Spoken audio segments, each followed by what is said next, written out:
Nah, di pembahasan yang pertama, Allah Al-Majid dan keluarga Nabi Ibrahim. Ya, karena munculnya nama Allah Subhanahu wa taala Al-Majid untuk pertama kali di surat Hud ayat yang ke-73.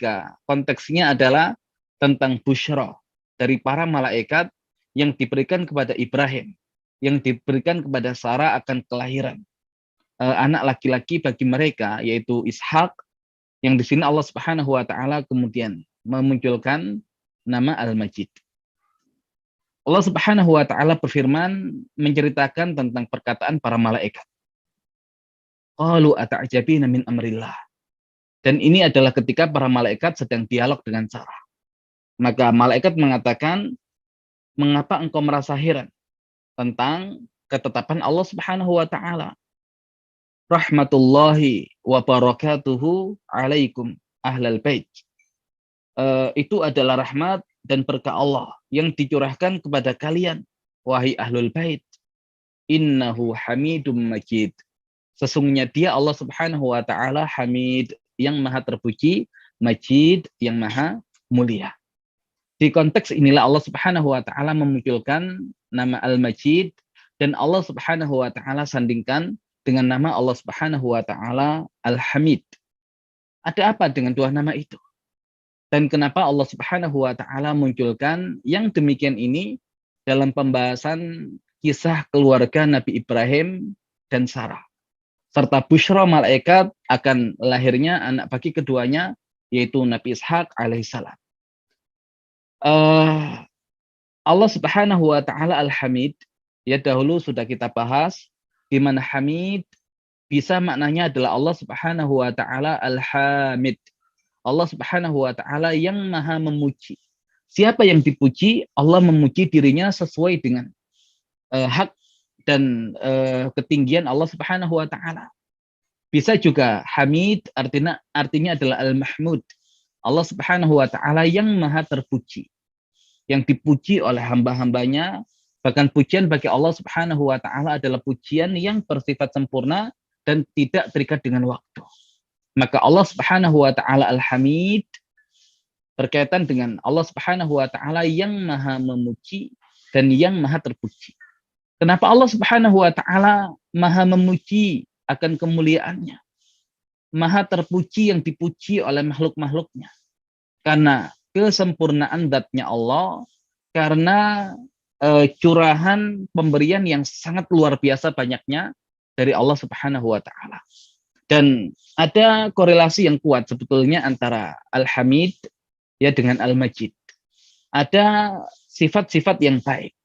Ada curahan-curahan rahmat dan pemberian yang sangat banyak sehingga disifati dengan Hamid, sehingga disifati dengan Majid.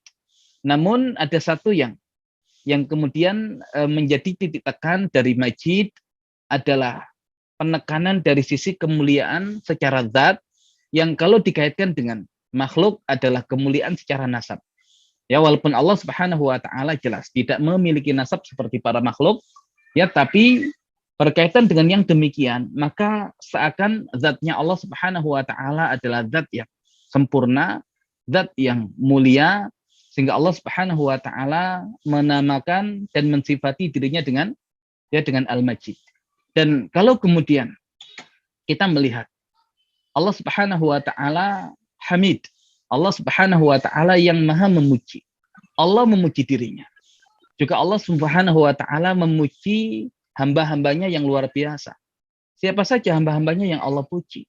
Maka yang Allah puji adalah hamba-hambanya dari keluarga yang mulia, yang bisa jadi dalam hal ini adalah Nabi Ibrahim alaihissalam dan istrinya Sarah, juga keluarga besar Nabi Ibrahim alaihissalam, yang semuanya itu adalah orang-orang yang mulia, orang-orang yang layak mendapatkan pujian dari Allah Subhanahu wa taala. Ya, dan di samping itu juga ya ada kedermawanan yang luar biasa yang ditunjukkan oleh keluarga Nabi Ibrahim, ya, sehingga mereka ini adalah orang-orang dan keluarga yang layak untuk mendapatkan pujian bukan hanya dari makhluk tapi bahkan ya dari Allah Subhanahu wa taala. Di surat Hud ayat yang ke-69. Jadi sebelum munculnya nama Allah Subhanahu wa taala Al-Majid. Nah, di sini kita ingin melihat bagaimana qawwam ya di rumah tangga yang mulia itu, pemimpin di rumah tangga yang mulia itu yaitu Nabi Ibrahim alaihissalam. Allah Subhanahu wa taala menjelaskan tentang sifat dan karakter Nabi Ibrahim. Allah Subhanahu wa taala berfirman, "Wa laqad ja'at rusuluna Ibrahim bil busyra. Qalu salama." Qala salam. Fama labitha an ja'a bi'ajlin hanid. Dan para utusan kami yaitu para malaikat telah datang kepada Ibrahim dengan membawa busyra, ya, dengan membawa kabar gembira. Maka mereka mengatakan salaman, ya, keselamatan atasmu. Maka jawaban Nabi Ibrahim salamun.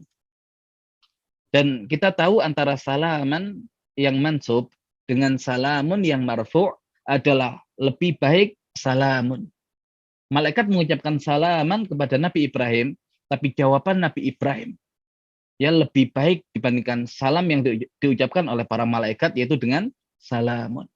Dan yang demikian itu sesuai dengan perintah Allah Subhanahu wa taala, wa idza huyyitum bi tahiyatin fahayyu bi ahsana minha aw rudduha. Jika kalian diucapkan salam, ya maka fahayyu bi ahsana minha, maka balas ucapan salam itu dengan yang lebih baik dari yang diucapkan kepadamu, aw rudduha, atau balaslah yang semisal. Ya, ketika memang sudah sampai puncaknya, maka balas dengan yang semisal. Dan ternyata dermawannya Nabi Ibrahim alaihissalam ya tidak hanya dari sisi pemberian jamuan kepada para malaikat, bahkan lisan beliau ketika mengucapkan salam itu juga menunjukkan kedermawanan yang luar biasa. Beliau tidak ridho ketika membalas salam itu dengan yang semisal, bahkan beliau balas dengan salam yang jauh lebih baik. Dan ini lagi-lagi kemuliaan Nabi Ibrahim dan kedermawanan Nabi Ibrahim. Ya, dalam mengucap salam saja terlihat kedermawanan beliau. Baru ketika malaikat itu masuk, ya maka tidak lama dihidangkan dengan datangnya Nabi Ibrahim, ya, dengan membawa daging anak sapi yang dipanggang. Ya, betapa dermawan Nabi Ibrahim. Ya, hidangannya bukan sekedar ayam panggang, bukan kambing guling, tapi anak sapi yang dipanggang. Padahal Nabi Ibrahim tidak mengenal orang-orang itu. Tidak kenal saja, memuliakannya seperti itu, bagaimana dengan orang-orang yang dikenal. Maka inilah kedermawanan yang ada dalam diri Nabi Ibrahim dan kemuliaan yang ada dalam diri Nabi Ibrahim. Nah, sehingga kalau kemudian Nabi kita Nabi Muhammad SAW dalam satu hadis mengatakan Karimun ibnu Karim ibni Karim ibni Karim. Orang mulia, anaknya orang mulia, anaknya orang mulia, anaknya orang mulia. Siapa? Yusuf bin Yakub bin Ishak bin Ibrahim. Ya, dan cukup Allah Subhanahu wa taala kisahkan kedermawanan Nabi Ibrahim, maka itu berlaku untuk Nabi Yusuf, Nabi Yakub, Nabi Ishak, tanpa perlu Allah ulang lagi kedermawanan mereka di dalam Al-Qur'an. Cukup Rasul menjelaskan mereka semuanya karim, maka pribadi mereka mulia, maka perilaku mereka mulia dengan semua kedermawanan yang mereka berikan kepada orang lain. Dan kita tahu nanti ada kaidah al-jaza bijinsil amal. Al-jaza bijinsil amal. Balasan itu sejenis dengan amal. Maka kalau Nabi Ibrahim itu adalah seorang yang baik pribadinya, mulia pribadinya, dermawan sifatnya, maka beliau adalah seorang yang layak untuk mendapatkan pujian. Maka Allah yang maha memberi semua yang dibutuhkan oleh hamba-hambanya, maka layak bagi hamba-hambanya untuk memuji Allah. Pun demikian dengan makhluk Allah yang bernama Ibrahim, yang mensibukkan dirinya dengan nama-nama Allah Subhanahu wa taala yang indah, sehingga menjadi sosok yang dermawan, sosok yang baik, sosok yang mudah berbagi, karena yang demikian karena beliau mengenal Allah Subhanahu wa taala Al-Hamid. Ya, jadi Nabi Ibrahim mendapatkan pujian karena Nabi Ibrahim mengenal Allah Subhanahu wa taala Al-Hamid. Maka dari situ Nabi Ibrahim membangun setiap amalan-amalan yang beliau kerjakan, berharap agar mendapatkan kemuliaan, mendapatkan pujian dari Allah Subhanahu wa taala, karena Allah Subhanahu wa taala Rabb yang maha memuji dan Rabb yang maha terpuji. Maka disebutkan